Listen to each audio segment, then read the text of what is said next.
అదేంటి అంత స్టేజ్ లో ఉన్నాయని ఇలా మాట్లాడారేంటి అని.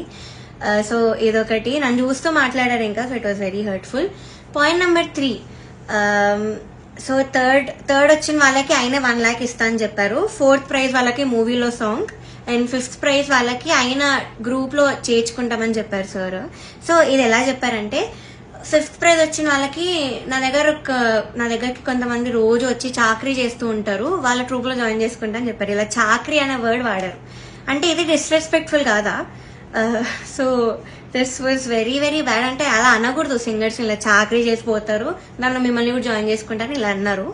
సో మీకు ఎలా అనిపిస్తుందో ఇంకా మీరు ఆలోచించండి ఒకసారి. డైరెక్టర్ జ్ఞాపిక ప్రొడక్షన్స్ వాళ్ళ అనిల్ గారు అండ్ హిజ్ వైఫ్, వీళ్ళే మెయిన్ అక్కడ అంతా కంట్రోల్ చేసేది, అంతా వెనకాలంతా చేసేది వీళ్ళే.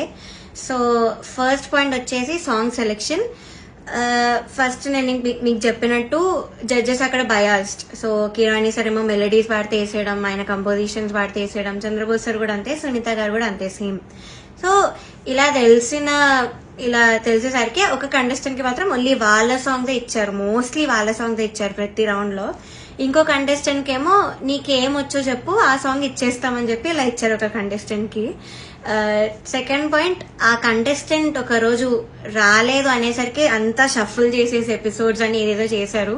అండ్ అలాంటప్పుడు ఇంకెందుకు ఆడిషన్స్ పెట్టి అందరినీ తీసుకొని, ఎందుకు అసలు పాడతీ అంతమందిని తీసుకొని ఒక్క అమ్మాయితో చేయొచ్చు కదా సిల్వర్ జూబ్లీ సిరీస్ అని. సో అదొకటి. థర్డ్ పాయింట్ వచ్చేసి, ఫ్యూచర్ లో ఒక ఎలిమినేషన్ జరుగుతుంది నాకంటే ముందు, అది మీరు చూస్తారు ముందు ఎపిసోడ్స్ లో. అయితే ఇది చాలా కామెడీగా ఉంటుంది, మీరు నమ్మలేరు కూడా. ఇద్దరిని తీశారు, ఒక అమ్మాయిని ఒక అబ్బాయిని. అయితే కరెక్ట్ షూట్ ఇంకో 2 days లో ఉందనగా వాళ్ళకి సాంగ్స్ మార్చేశారు, ఆ ఇద్దరికే సాంగ్స్ మార్చారు with a very funny reason. కిరాణి సార్ కి రాగం నచ్చదు అని, శివరంజని అనే రాగం నచ్చదు అని వీళ్ళిద్దరిని తీస్తారు. కామెడీ ఏంటంటే అదే రాగంతో ముందు స్కెడ్యూల్ ఒక అబ్బాయి పాడాడు, అబ్బాయికి బాగానే మార్క్స్ వచ్చాయి. అదే స్కెడ్యూల్ లో ఇంకొక అబ్బాయి కూడా పాడాడు, అబ్బాయి కూడా బాగానే మెచ్చుకున్నారు, మంచి కామెంట్స్ వచ్చి అన్ని వచ్చాయి. బట్ వీళ్ళిద్దరికి మాత్రమే సాంగ్స్ మార్చేశారు. అయినా కూడా దీస్ 2 పాపం ఆ టైంకి నేర్చుకొని I think they did very well మార్చినా కూడా.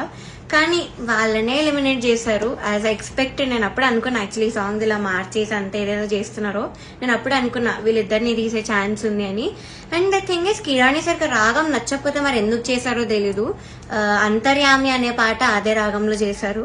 బట్ ఏమో ఆ ఫన్నీ రీజన్ అయితే వీళ్ళిద్దరు సాంగ్స్ అయితే తీసేశారు కరెక్ట్ ఎలిమినేట్ చేసే ముందు. అండ్ నౌ నేను ఎందుకు అంత మెంటలీ ఎఫెక్ట్ అయ్యాను అని ఇప్పుడు చెప్తాను. ఫస్ట్ థింగ్, నేను చెప్పినట్లు డిస్క్రిమినేషన్ అది, ఇంకా జడ్జెస్ యొక్క డిస్గస్టెడ్ లుక్ తో నన్ను చూడడం, ఎప్పుడు ఒక చీడ పురుగుని చూసినట్టు చూడడం. They treated me like I'm worthless. So అలా ట్రీట్ చేశారు, జోక్స్ వేశారు వాళ్ళు కూడా నా బాడీ మీద. ఇవన్నీ నాకు